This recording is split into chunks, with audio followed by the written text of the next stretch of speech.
Welcome everybody to update number 66. So I know it's been a good few months since we did the last one. I think it was August the 7th. So yeah, well over 3 months now. But that's again for the same reason I stated in that one, is that the fact that I'm not buying as much in terms of films that aren't new releases basically. So yeah, but I have built up a fair few since, because there's been plenty of sales on. Some films that were released a while back were delivered to me along with new releases. So, from the imprint in particular, I got the likes of Superstition and Death Valley, but they came with a couple of other older releases from imprint. So, stuff like that has just slowly filtered through. So, in terms of more basic Blu rays, I got the likes of Unlawful Entry, which is stars Kurt Russell, Ray Liotta, Madeline Stowe. Yeah, it's a fairly decent thriller as far as early 90s thrillers go, in terms of, like home invasion, oh, is this stranger to be trusted and such and such. But yeah, nothing remarkable, but it's mainly the cast that gets it by, and the fact it is rated an 18, even by today's standards, because it does have the new BBFC rating logo, does show that, yeah, it's got a bit of a harder edge to it than perhaps some other thrillers from that time. You think like Sleeping with the Enemy or The Hand That Rocks the Cradle, although I do prefer that latter one to Unlawful Entry or Sleeping with the Enemy. A film I prefer them over every film I've just mentioned there is the likes of Dark Angel with Dolph Lundgren, also known as I Come in Peace. I think that was the original. No, that was the original title. That was what it was then renamed as, because apparently, for some reason, they thought people would get this film mixed up with a film from the 30s that had the same name. I doubt that would have been the case, to be honest, but still, yeah, really rather good mix of sci-fi and action, and even a little bit of horror here and there.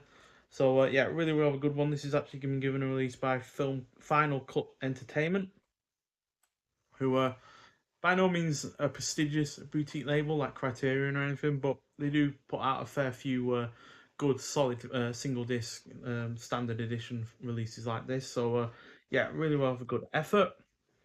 Then we also have, also from Film Final Cut Entertainment, we have Gorky Park with the great William Hurt and Lee Marvin, and yeah, it's a political kind of thriller. It's really really well done, but it has been a while since I've actually seen it.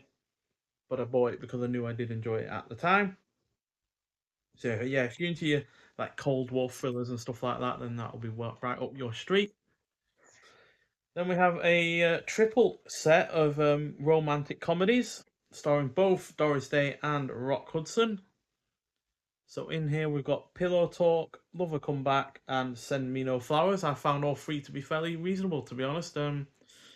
Romantic comedies are typically not my favourite genre of film, but still, I find these older ones a little bit more classic and classy as well. So yeah, plus the cast is always going to be someone to enjoy. I'm not sure. I think Universal themselves gave this a release. Yeah, so each film is on its own disc. So yeah, that's a plus point in its own right, I guess. Oh, get it the right way around. But yeah, all three are fairly good. I think the first one was my favourite. But yeah, all three are fairly reasonable, and if you're going to liking romantic comedies anyway, then each should be right up your street. And then we have one of my favourite films from 2024, although it has been released earlier than that in other parts of the world, and it is Hundreds of Beavers. So yeah, absolutely fantastic low budget comedy. Um, all in black and white, has a lot of very low budget but charming special effects. Um, and yeah, all of the beavers are literally people in beaver costumes, but that just makes it all the more hilarious as far as I'm concerned. Certainly one of my certainly one of my favourite film experiences at the cinema I had this year. Unfortunately, it was only shown the once at my local cinema, but the fact it was shown at all is a miracle considering how low budget and niche it is. So yeah, really have a nice slipcover on it, and there's the case itself. Yeah, I think it was made for like $500,000 or something like that, which is not a lot nowadays to make a film, especially one that is, how long was it? 108 minutes. It's not like it's an 80-minute film or anything like that. It is a proper full length feature film that is longer than some far higher budgeted films I've seen from this year. Then we also have a release from 88 Films. I'm not sure why I never got around to reviewing this or not, or whether or not I did or not. I just can't remember, quite frankly. But it is Night of the Big Heat. So starring Christopher Lee, Patrick Allen, and in a very small role, Peter Cushing.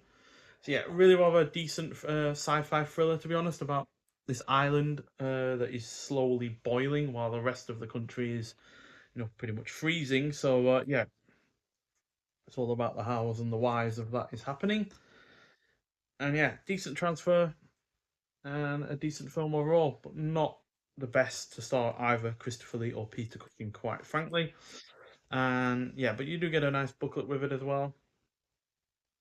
And it's from Planet Film Productions, which is one of those uber small film production companies from the 60s and 70s that put out plenty of a film. So inside the booklet, you got Rising Temperatures on the Night of the Big Heat by Barry Forshaw, along with shots from the film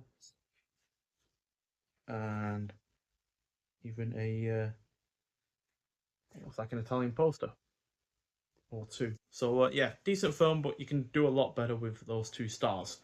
Then we also have Bloodbath at the House of Death. So stars predominantly an English cast, Kenny Everett, Pamela Stevenson, but we've also got the legendary Vincent Price in it, and that is the sole reason for buying this film because I'm just on a mission basically just to find every Vincent Price film out there that is on Blu-ray, that is readily available in English, in a English or at least a very Western release. So yeah, but the film itself is fairly good. But Vincent Price, unfortunately, is not in it a great deal. This is one of his later efforts where he would ultimately not be in films for a great deal of their running time. But on the second disc, you've got two unseen, very low budget comedy shows: Kenny Everett's Naughty Joke Box and the new Kenny Everett Naughty Video. So apparently they hadn't been seen for over 40 years. So I imagine they were shown on TV the once, and then yeah, been left on the archives in BBC or wherever they were shown since then. So it's cool that they've been able to actually find those, and I think they are on Blu-ray as well. So yeah, that is really rather a good shout on their part. Who released this? Nucleus Films. Don't think I've had anything else from them before, but top marks from them for doing such a thing. Then from Screenbound, who don't release all that much, quite frankly, and not as much as they should, because they generally do put out some more unknown releases, and this is Charley-One-Eye, so starring Richard Roundtree and Nigel Davenport. And yeah, it's a decent, very stripped back western. It is rated an 18 because it has a great deal of violence at it when it does have any. But for the most part, it is a very low budget, stripped back, character driven effort to the point where it could very easily be a stage play. But that's not to say it's not cinematic. It certainly is in terms of its editing and cinematography overall. But yeah, not much else on this disc outside of a trailer. So yeah, much like Film Cut Entertainment, I think that was who it was. Final Cut. Why do I keep saying Film Cut? Much like Final Cut, just a single disc, not much in the way of extras. And then we have a pair of slasher films from 88 Films Slasher Classics Collection. We have the likes of Frightmare and Scarecrows. Frightmare was the better of the two, to be honest. I found Scarecrows a little bit dull in parts and quite low budget, but yeah, Frightmare was reasonable. Scarecrows not so much, because it comes with a little leaflet there as well. But we are, as I have noticed now, oversaying all a little bit, I feel. So yeah, let's Scarecrows. And then we also have from BFI The Good Die Young, directed by Lewis Gilbert, who I believe went on to direct some of the James Bond films. But yeah, a really good cast of Lawrence Harvey, Stanley Baker, Joan Collins, and Gloria Graham. And yeah, it's just a really rather good crime film, to be fair. So yeah, highly recommend it, to be honest. I really, really enjoyed it.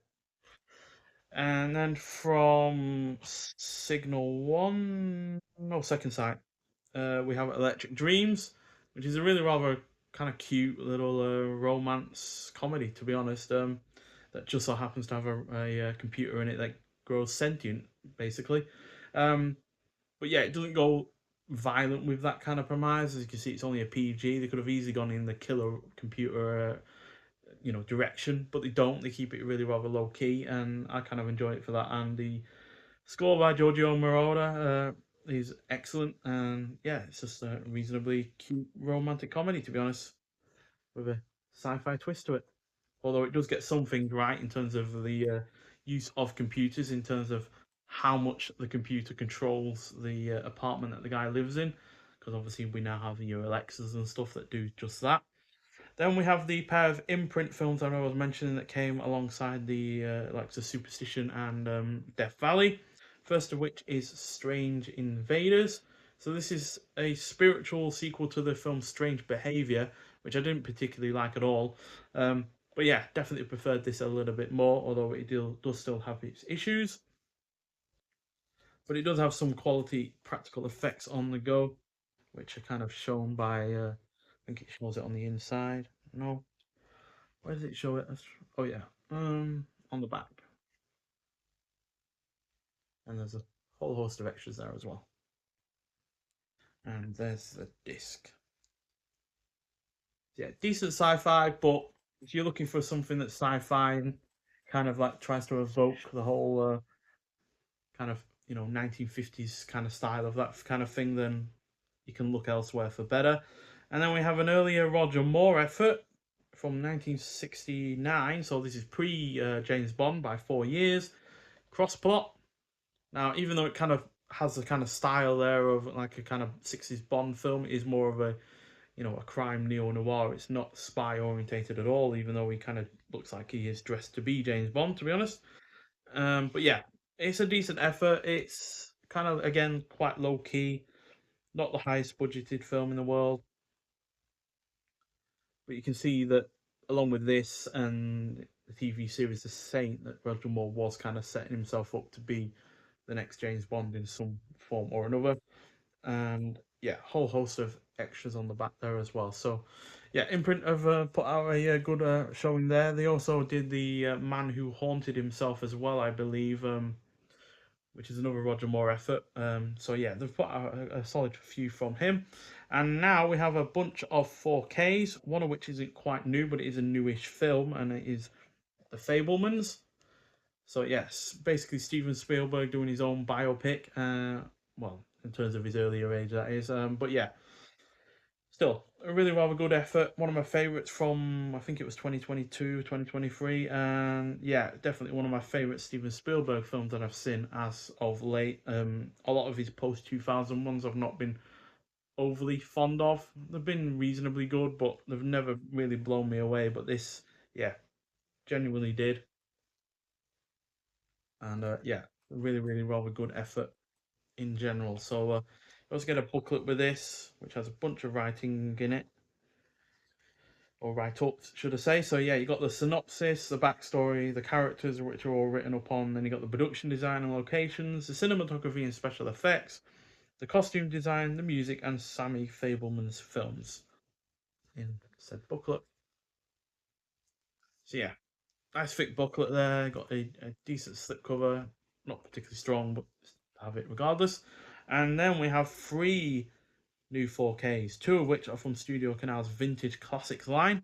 First of which is the African Queen, starring the great Humphrey Bogart and equally great Katharine Hepburn, and again Robert Morley. Yeah, he was also in The Good Die Young. I just realised that. See Robert Morley there, and then he's also named on the front of there as well. I just realised the connection there between a couple of films I bought. So yeah, this is one of the few colour films that Humphrey Bogart ever starred in. Obviously, most well known for being in black and white films, particularly film noir. So yeah, it's nice to have him in not in just in 4K but also in colour. Haven't yet had the chance to watch it in this version yet, so I can't say whether or not the The transfer or whatnot is great, but I'm sure it is because Studio Canal rarely, like I said, with other boutique labels, put a foot wrong. They also released an Inspector Calls, starring the great Alistair Sim, directed by Guy Hamilton, who obviously also went on to do a couple of Bond films. So again, another connection there. Again, though, I'm not seeing this on this release yet so far. I do tend to prioritize watching films that I haven't seen before over ones that I have, which is why my rewatches are usually incredibly low for any given year. And then we also get a 4K release of a film that I have bought on Blu-ray before. I think it was via Imprint that they released it, but couldn't resist getting this on 4K, especially since it is obviously a UK release. And it is Breakdown, which is a fantastic film. Thematically and setting-wise, it kind of has a link with the likes of The Hitcher and Duel. Um, both came out in the two preceding decades to this one, and yeah, fantastic film with Kurt Russell. Has a really rather good villain performance from the highly underrated JT Walsh, and yeah, it's just a superb 90s thriller. If you're looking for the quintessential 90s thriller with a good decent amount of action in it, then you don't really have to look much further than this. I'd say the only one that kind of rivals this or exceeds it is The Fugitive from that same kind of time period. But this has its own elements to it, and I like the tight knit, array of characters, and the fact that our lead is very much on his own, even more so than you could say with Harrison Ford in The Fugitive. Then we also have a box set release from who was this? I can never remember. Screen Factory, and it is the Fly collection. So again, my ever-ending need to buy anything with Vincent Price in it is the main reason for getting this. Now, I did have the first film with him already in my collection, but he was also in the second film, which I didn't have. Plus, I never owned the remake slash reimagining of the first film with Jeff Goldblum already. So yeah, I figured, I like the first film with Vincent Price. The second one's decent. Really enjoy the first film in the remakes from the 80s with Jeff Goldblum. So I figured I like three of the five already, so why not get the whole box set and see what the third film, The Curse of the Fly, I think that was from the 70s, is like, and then The Fly 2, the sequel to the Jeff Goldblum one. So yeah, not heard the best from in terms of The Curse of the Fly, but The Fly 2 has apparently some positives to it. So we'll just look at the cases. So there is the original The Fly, and Return of the Fly,